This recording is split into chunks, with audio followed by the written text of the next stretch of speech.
अस्सलाम वालेकुम, welcome to binary classroom. और आज की इस क्लास में हम लोग टॉपिक पढ़ने वाले हैं advance template concept in C plus plus CS304 का लेक्चर नंबर ये 37 है और हमारे कोर्स का टाइटल है ऑब्जेक्ट ओरिएंटेड प्रोग्रामिंग। सो ये जो लेक्चर है ये पिछले लेक्चर से रिलेट करता है, लेक्चर नंबर 36 से। तो अगर आपने वो नहीं देखा तो सबसे पहले वो देखिएगा, फिर आप यहाँ पर आइएगा। अगर आप इसको बगैर लेक्चर नंबर 36 देख रहे हैं तो आपको मुश्किल होगी, समझ में भी नहीं आएगी, क्योंकि कॉन्सेप्ट सारे वही हैं जो लेक्चर नंबर 36 में हम लोगों ने डिस्कस किए थे। उसी को यहाँ पर थोड़ा सा मॉडिफाई किया गया, सारा कुछ पिछले लेक्चर वाला सेम ही है इसमें। तो इस लेक्चर में हम लोगों ने पढ़ना क्या है, सबसे पहले देखना है resolution order in template specialization. अब ये टेम्पलेट स्पेशलाइजेशन क्या है, ये हम लास्ट लेक्चर में पढ़ चुके हैं। यहाँ पर हम लोगों ने देखना है कि वो रिजोल्व किस तरह होता है कंपाइलर के जरिए। दूसरे नंबर पे हमने पढ़ना है function template overloading. Function template भी लास्ट लेक्चर में पढ़ चुके थे, उसको ओवरलोड किस तरह किया जाता है वो हमने इस लेक्चर में देखना है। टेम्पलेट एंड इनहेरिटेंस, टेम्पलेट मुकम्मल का मुकम्मल भी हम लास्ट टॉपिक में पढ़ चुके हैं, उसको इनहेरिटेंस में किस तरह इस्तेमाल करते हैं वो हमने इस लेक्चर में देखना है। Derivation in general, partial and complete specialization, ये तीनों जनरल भी, पार्शियल भी और कंप्लीट स्पेशलाइजेशन लेक्चर नंबर 36 का पार्ट थे और हम वो वहां पर पढ़ चुके हैं, उनकी थोड़ी सी डेरिवेशन है। तो देखिए सारा जो मुकम्मल लेक्चर है वो लेक्चर नंबर 36 पे डिपेंड करता है, तो इसलिए सबसे पहले आपको वो देखना जरूरी है। तो हमारे पहला टॉपिक है resolution order in template. So template क्या था बेसिकली कि हम एक जनरल सा स्पेसिफिक सा एक वेरिएबल लेते थे जो कि हमारे डाटा टाइप के जगह पे रिप्लेस होता था।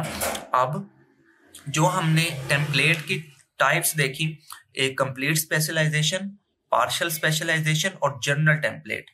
तो ये जो तीन थी, किस तरह से कंपाइलर इसको रिजॉल्व करता है कि मिसाल के तौर पे एक प्रोग्राम में मल्टीपल क्लासेस हो सकती है ना, तो अगर कोई क्लास कंप्लीट स्पेशलाइजेशन है या जनरल है या पार्शियल है तो सबसे पहले रिजॉल्व किसको करना है, किसको कंपाइल करना है, क्योंकि एट द एंड डेटा जो है वो हमारा बाइनरी में जाकर ट्रांसलेट होता है कंपाइलर के जरिए C++ में।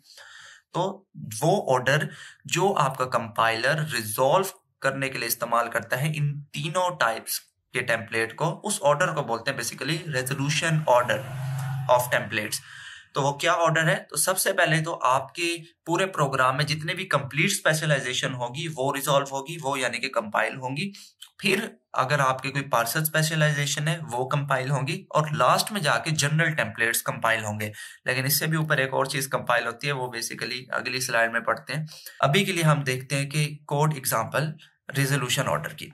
सो कोड हमारे पास यहाँ पर देखें, जो पहला आपको यहाँ पर क्लास का ऑब्जेक्ट दिख रहा है स्ट्रिंग वेक्टर, ये बेसिकली कंप्लीट स्पेशलाइजेशन है। यही एग्जांपल हम लास्ट लेक्चर में भी देख के आ चुके थे, तो ज्यादा इस पे हम अब ध्यान नहीं देंगे कि करेक्टर स्टार क्यों था। तो करेक्टर स्टार स्ट्रिंग है, मैं बता ही देता हूँ फिर से। खैर, उसके बाद वेक्टर इंट स्टार और आई पॉइंटर वेक्टर, तो ये इंस्टेंस है, ये उसकी क्लास है। और ये इंट स्टार, तो इंट स्टार का मैंने आपको बताया था कि किसी भी डाटा टाइप के साथ अगर स्टार लगा तो वो पार्शियल स्पेशलाइजेशन होती है। तो यहाँ पर भी दोबारा मैं डाउट क्लियर कर दूं कि यहाँ करेक्टर के साथ भी स्टार लगा हुआ है, लेकिन ये पार्शियल नहीं है, ये कंप्लीट है, क्योंकि करेक्टर स्टार स्ट्रिंग को बोलते हैं, वो अपने आप में एक डाटा टाइप है। लेकिन यहाँ पर अपने आप में जो डाटा टाइप है वो इंटीजर है, जो स्टार लगा हुआ है वो बेसिकली पॉइंटर है, और इसी पॉइंटर ने इसको पार्शियल स्पेशलाइज बनाया है दूसरे किसी भी वेरिएबल से जो कि बाकी इसमें होंगे, लेकिन हमने उसको डिस्कस नहीं करना।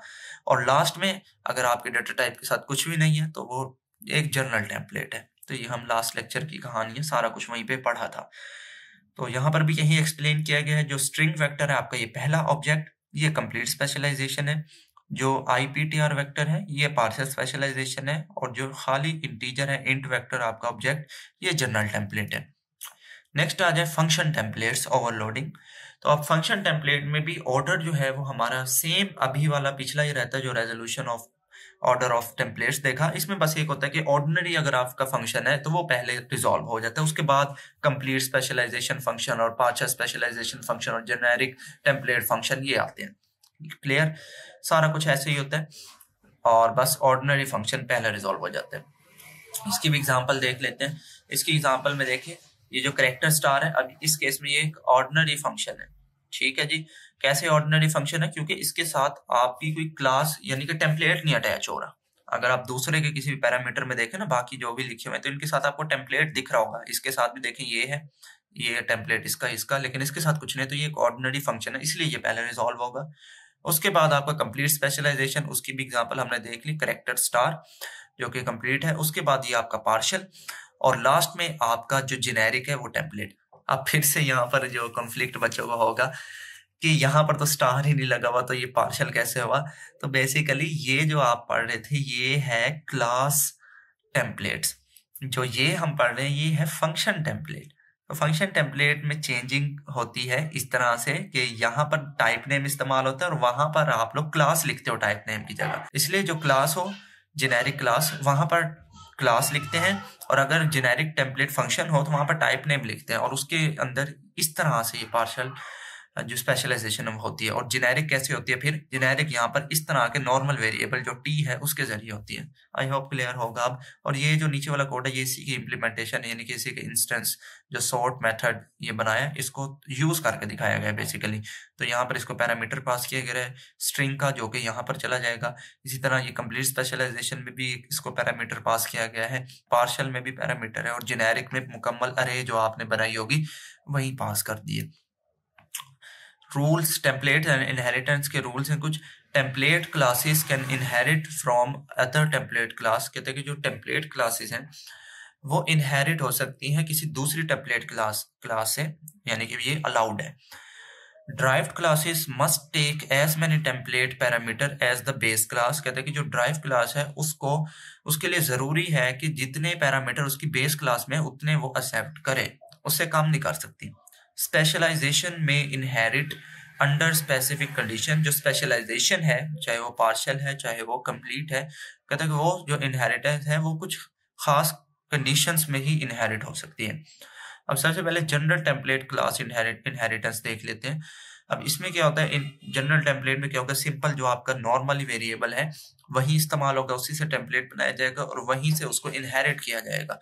देखें पहली ये क्लास है, टेम्पलेट क्लास है, ये क्लास का नाम है ए और इसका टेम्पलेट बना हुआ है यहाँ पर। इसी तरह एक दूसरी क्लास बनी है, क्लास का नाम है बी, जो कि इनहेरिट हो रही है इसी ए क्लास से, और उसका टाइप भी आपका टी है जो कि यहाँ पर लिखा हुआ है। तो इनहेरिटेंस का यहाँ सिंटैक्स इस्तेमाल हो रहा है कि जो भी आपकी क्लास होती है उसके आगे कॉलन लगा के पब्लिक लिख के आप अपनी पेरेंट क्लास का नाम लिख देते हो, जो इस केस में ए है तो ए लिख दिया, और आगे टेम्पलेट क्योंकि हम इस्तेमाल कर रहे थे तो टेम्पलेट ब्रैकेट्स के अंदर वो वेरिएबल लिखना जो आपने यहाँ पर लिखा होगा। So both classes are inherited for the same data type. अब इस केस में क्या हो रहा है कि दोनों के data type same data type है और यही इनहेरिटेंस। अब इस केस में हो क्या रहा है कि दोनों क्लासेस की डाटा टाइप जो है वो सेम है इनहेरिटेंस में। इंस्टेंस, अच्छा ये इनहेरिटेंस का लफ्ज नहीं लिखा हुआ था, ये है इंस्टेंशिएटेड, कि दोनों के जो इंस्टेंस होंगे उनके डाटा टाइप की सेम होगी। उसके बाद है पार्शियल स्पेशलाइजेशन इनहेरिटेंस। अब पार्शियल स्पेशलाइजेशन इनहेरिटेंस में क्या है कि आपकी जो ड्राइव क्लास होगी उसके अंदर एक स्पेशलाइज्ड डाटा टाइप होगी, जबकि आपकी जो बेस क्लास है वो जेनेरिक हो सकती है। तो इसी को तो पार्शियल बोलते हैं ना, कि आपकी कुछ जेनेरिक डाटा टाइप्स हों, कुछ जो है वो स्पेशलाइज्ड हो। तो जैसे कि यहाँ पर जो हमारे पास पेरेंट क्लास है ए, वो एक जेनेरिक है क्योंकि इसमें आपको कोई भी out of the box data type नहीं नजर आ रही, जबकि जो आपकी बी क्लास है उसके आगे देखे तो उसने डाटा टाइप जो है वो स्पेशलाइज्ड कर दी है टी स्टार, और स्टार जहां पर आया क्लास के अंदर वो कौन सी होती है बच्चों, पार्शियल स्पेशलाइज्ड क्लास। ओके हो गया। तो यहाँ पर जो अब डाटा टाइप जो ये वाला बी क्लास है ये इनहेरिट तो एक जेनेरिक क्लास से कर रही है, लेकिन वो अपनी आप में एक स्पेशलाइज्ड क्लास है। सो इसी को हम बोलते हैं पार्शियल स्पेशलाइजेशन, जहां पर कुछ डाटा टाइप जनरल हो और कुछ जो है वो स्पेशलाइज्ड हो। So derived class specialised for pointer type, derived class जो है वो पॉइंटर टाइप की वजह से स्पेशलाइज्ड हो गई है, जबकि base class works with the general type, जबकि जो बेस क्लास है ए वो जनरल है। नेक्स्ट है जी complete specialised inheritance. Complete specialised inheritance में क्या होगा कि सारी की सारी क्लासेस स्पेशलाइज्ड होंगी। अब स्पेशलाइज्ड कैसे होंगी कि उसके अंदर एक्सप्लिसिटली आपका डाटा टाइप जो है वो बताया गया होगा। जैसे इस केस में हमारे पास स्ट्रिंग का डाटा टाइप एक्सप्लिसिटली बताया गया है और यहाँ पर टेम्पलेट कुछ भी नहीं बनाया गया। इसी तरह यहाँ पर भी कोई टेम्पलेट नहीं बनाया गया, जबकि एक्सप्लिसिटली बता दिया उसने कि आपकी जो ड्राइव क्लास है उसकी भी डाटा टाइप स्ट्रिंग होगी, और जो कि इनहेरिट हो रही है ऊपर वाली जो बेस क्लास है ए उसके उस क्लास से। So works only with character star. तो ये इस लाइन का मतलब ये है कि ये जो क्लासेस हैं ये सिर्फ स्ट्रिंग के साथ ही काम करेंगी और किसी डाटा टाइप के साथ काम नहीं करेंगी। इसीलिए ये कंप्लीट स्पेशलाइजेशन है कि एक स्पेशल डाटा टाइप के लिए ये पूरी क्लास काम कर रही है, बाकी किसी डाटा टाइप के लिए काम नहीं कर रही। नेक्स्ट आ जाए template and ordinary class inheritance. So template inheritance from ordinary class. Ordinary class से टेम्पलेट इनहेरिटेंस किस तरह से है? तो सिंपल सी एक क्लास है, अब इस क्लास के आगे कोई टेम्पलेट नहीं है तो इट इज अब ऑर्डिनरी क्लास, और नीचे जो है बेस क्लास ड्राइव क्लास जो है वो उसके साथ टेम्पलेट है। तो टेम्पलेट है, ये टेम्पलेट है, टेम्पलेट क्लास है और ये इनहेरिट हो रही है आपकी ऑर्डिनरी क्लास से। तो इसी को तो बोलते हैं template inheritance from ordinary class, कि जो ये टेम्पलेट क्लास है ये किससे इनहेरिट हो रही है? एक ऑर्डिनरी क्लास से। सिंपल सा ये सिंटैक्स है, ordinary class inherit from template. कि अब इसी का रिवर्स है कि एक ऑर्डिनरी क्लास है लेकिन वो टेम्पलेट क्लास से इनहेरिट हो रही है। तो उसका सिंटैक्स क्या होगा कि जैसे यहाँ पर ड्राइव क्लास की जगह टेम्पलेट था, इसी तरह बेस क्लास की जगह आपने टेम्पलेट बना देना है उसको, और जो ड्राइव क्लास होगी उसको आपने क्या बना देना है? ऑर्डिनरी बना देना है। तो जो क्लास बी है वो इस टाइम पे देखें तो इसके साथ कोई टेम्पलेट नहीं लगा हुआ, तो इट मीन्स ये एक ऑर्डिनरी क्लास है, जबकि जो इसकी इनहेरिटेंस हो रही है वो एक टेम्पलेट से हो रही है। तो इसलिए यहाँ पर ये इंट आ गया क्योंकि ये इस टेम्पलेट की जगह जाकर रिप्लेस होगा। सो हम लोगों ने देखा inheritance from template class to ordinary class और ordinary class to template class, ये दोनों इनहेरिटेंस होगी। तो इतना सही लेक्चर था छोटा सा, मेन जो है वो लेक्चर नंबर 36 था। तो आई होप, मैं उम्मीद करता हूँ आपने वो लेक्चर देखा होगा। इसके अंदर हम लोगों ने रेजोल्यूशन ऑर्डर देखा, किस स्पेसिफिक ऑर्डर में आपके जो स्पेशलाइजेशन है वो रिजॉल्व होती है। फंक्शन ओवरलोडिंग देख लिया, इनहेरिटेंस देख ली कि किस तरह से ऑर्डिनरी टू टेम्पलेट और टेम्पलेट टू ऑर्डिनरी, और सारी हमने रियल वर्ल्ड एप्लीकेशन देखी जेनेरिक डेटा स्ट्रक्चर और स्पेशलाइज्ड एल्गोरिदम की। इस लेक्चर में फिलहाल के लिए इतना ही। आई होप आपको ये लेक्चर पसंद आएगा। अगर पसंद आया हो तो इस वीडियो को लाइक करते जाएं। चैनल को बगैर सब्सक्राइब किए देख रहे हैं तो चैनल को भी जरूर से सब्सक्राइब करें। इन तमाम सोशल मीडिया अकाउंट्स पे हमें फॉलो करें। इंस्टाग्राम और फेसबुक पे मोस्टली मैं आपको स्टोरीज की शक्ल में अपडेट्स देता रहता हूँ, सो मस्ट फॉलो। तो जो भी मेरे पास छोटा मोटा कोई मैसेज होता है जो मैंने आप तक पहुंचाना होता है तो मैं इंस्टाग्राम या फेसबुक की स्टोरी में जो है आपके साथ शेयर कर देता हूँ। अभी के लिए फिलहाल इस वीडियो में इतना ही। मिलते हैं किसी नेक्स्ट वीडियो में, तब तक के लिए अल्लाह हाफिज।